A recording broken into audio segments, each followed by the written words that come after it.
Hey guys, as a first introductory example to forces, we are told that there is a sled on a pond and that sled has a mass of 240 kilograms and you are pushing that sled with a strength of 700 newtons.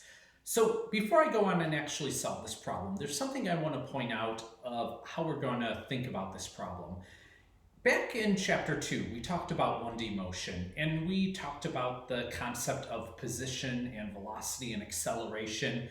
We told you that these concepts are vector quantities, but we didn't really define what vectors are until chapter 3.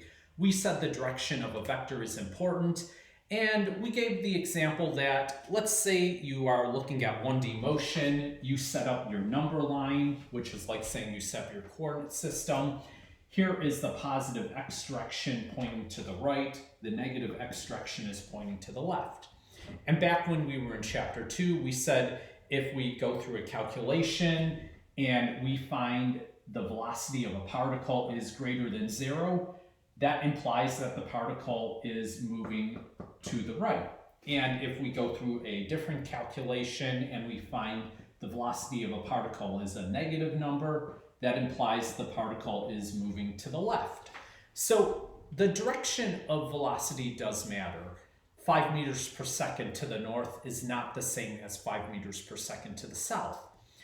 And we implied the existence of vectors. We inferred their direction by assigning a positive or negative sign to velocity. And we could say the same thing about acceleration or position. The positive or negative sign was important and told us something about direction. Now, later on in chapter 3, we talked about the notion of vectors as something with a magnitude and a direction and having components. So if I have 2D motion, I have a particle that is moving up and to the right, I could say, okay, the horizontal part of this is the x component of my velocity, and the vertical part of this is the y component of my velocity. Presumably, if I know the speed of the particle and the angle, I could use trigonometry to actually find the numerical values for what Vx and Vy really are. But back in chapter 2, we didn't really think about velocity in this way. We just thought of it as you're either going to the left or to the right, and the sign of your velocity, positive or negative, gives you the information of what direction you're moving in. Because this is the very first force example problem we're going to talk about, I'm going to do something similar, where even though force technically is a vector, in principle, force could have 3 components, x, y, and z, if I want to be very elaborate.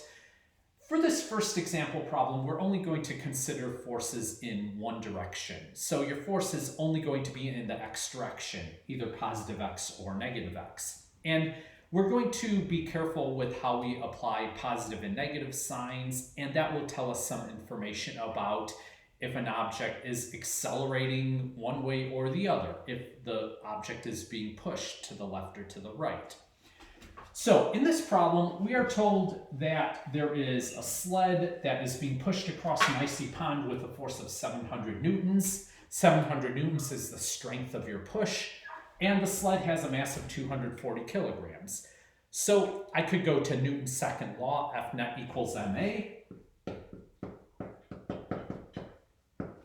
Now, the sled itself can only have one acceleration at any given moment. So A will only be a single valued quantity.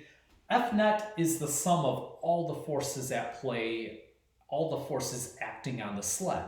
In this problem, we only have one force, but you could imagine there could be scenarios. Maybe you have a team of dogs pulling on the sled in addition to your push. Maybe there are other things pushing or pulling the sled.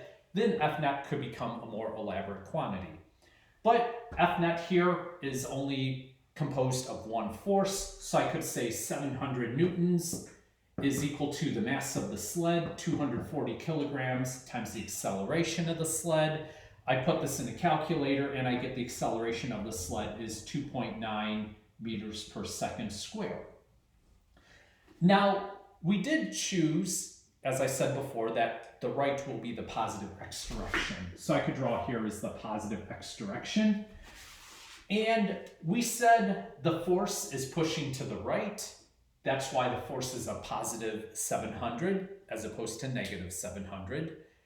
And we found acceleration is a positive number too. The acceleration, therefore, is also to the right. So the sled is accelerating with an acceleration of 2.9 meters per second squared to the right. And this matches the way we intuitively expect the universe to work. The direction of my push is the same as the direction of the acceleration of the sled. I push the sled to the right because my force is a positive number, and I went through the math and I found the sled accelerates with 2.9 meters per second in the same direction that I pushed it. Now, if you watch ahead to some of the future videos, then you might say, well, what about gravity? There's a normal force. There are other forces acting on a sled in a problem like this. That is true. Gravity and the normal force are at play here, but those forces are entirely in the vertical direction, pulling up or down on the sled. In this particular example, they do cancel out, so I'm going to ignore them. And we are treating this as a purely 1D motion example problem. For the second part of this problem, we are told, let's assume the sled begins from rest. So initially, the sled has a velocity of 0, and you push the sled for 16 meters along the ice, and you're asking how fast is the sled moving after it traveled at 16 meters. So I could draw this out as a picture. I could say, here is the initial speed of the sled at 0. Let's say this is the initial position of the sled that I'll also call 0. I'm allowed to set up my origin anywhere I want. And then I push the sled 16 meters later. The sled is over here. So here's the sled. It is moving much faster now. And the question is, okay, the sled has traveled for 16 meters. What is the speed of the sled now? So I look at this problem. I notice I have an initial and a final velocity, an initial and a final position. I have an acceleration. This is not a chapter 4 problem. This is a 1D motion problem. I could say V final equals V initial, square both of those, plus 2a x final minus x initial. And the final speed of the sled square is going to be 0 plus 2 times 2.9 times 16 minus 0. And I plug these numbers in a calculator, and I find the final speed of the sled is going to be 9.6 meters per second. So after you push the sled with a force of 700 newtons, the sled speeds up, goes faster and faster. When you have pushed the sled for a distance of 16 meters, the sled is now moving at a speed of 9.6 meters per second.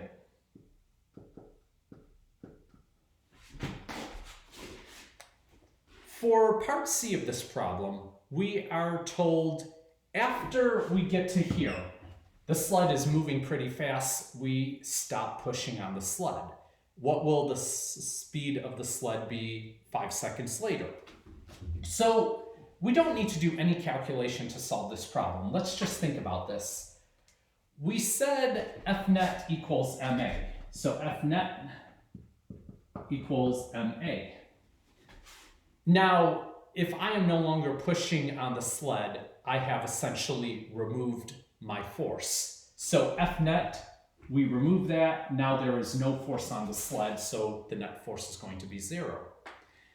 If the net force on the sled is 0, well, for this equality to hold true, there are two possibilities. Either the mass of the sled must be 0, or the acceleration of the sled must be 0. We're not going to ever really deal with massless objects. The mass of the sled is 240, and that's not changing in this problem. So the first one is not really an option. The only possibility, therefore, is the acceleration of the sled must be 0. And if we think about what is acceleration, we define acceleration as a change in velocity over a change in time. If acceleration is 0, that implies velocity is not changing. or in other words, velocity is constant. So A equals 0 implies V equals constant. And if after the 16 meters, the sled was moving this fast, and I remove my push, well, the sled is moving at 9.6 meters per second for its speed, and it will not change its speed. Velocity is constant.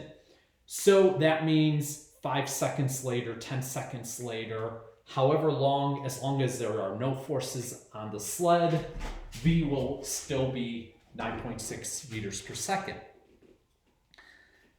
Now for part D of this problem, we are going to say, suppose we want to bring the sled to a rest. How hard do we have to push on the sled?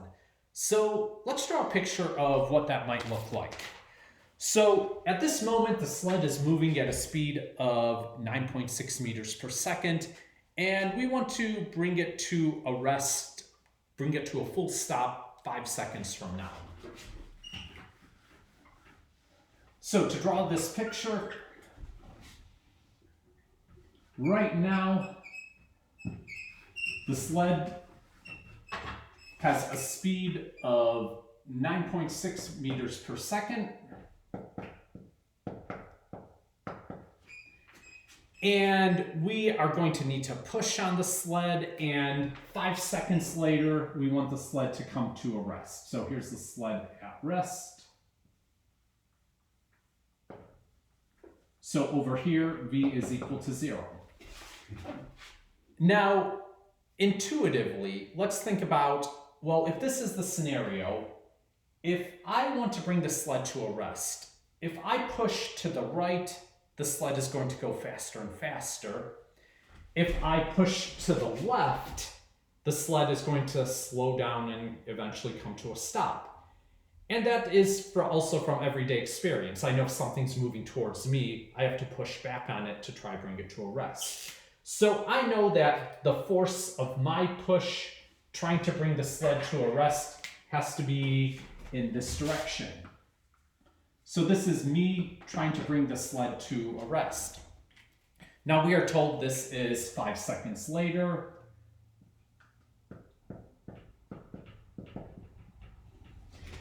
I look at this picture how I drew it. F is pointing to the left. That implies I expect the force to be a negative number.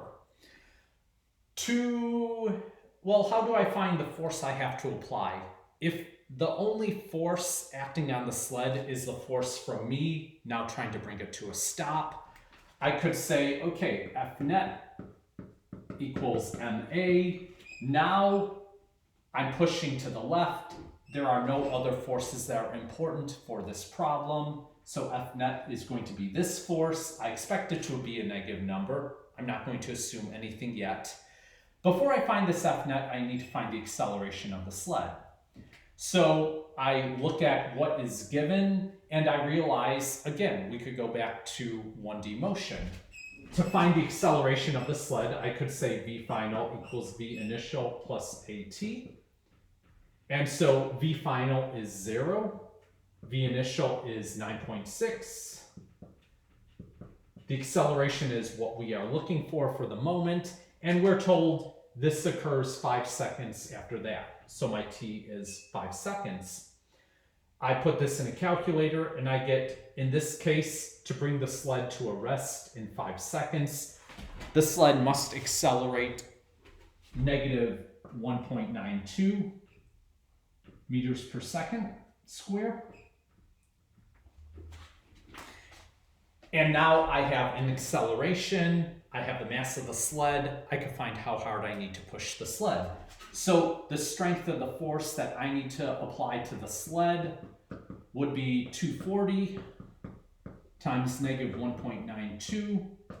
I put that in a calculator and I find the strength of the force that I have to apply to the sled would be negative 461 newtons.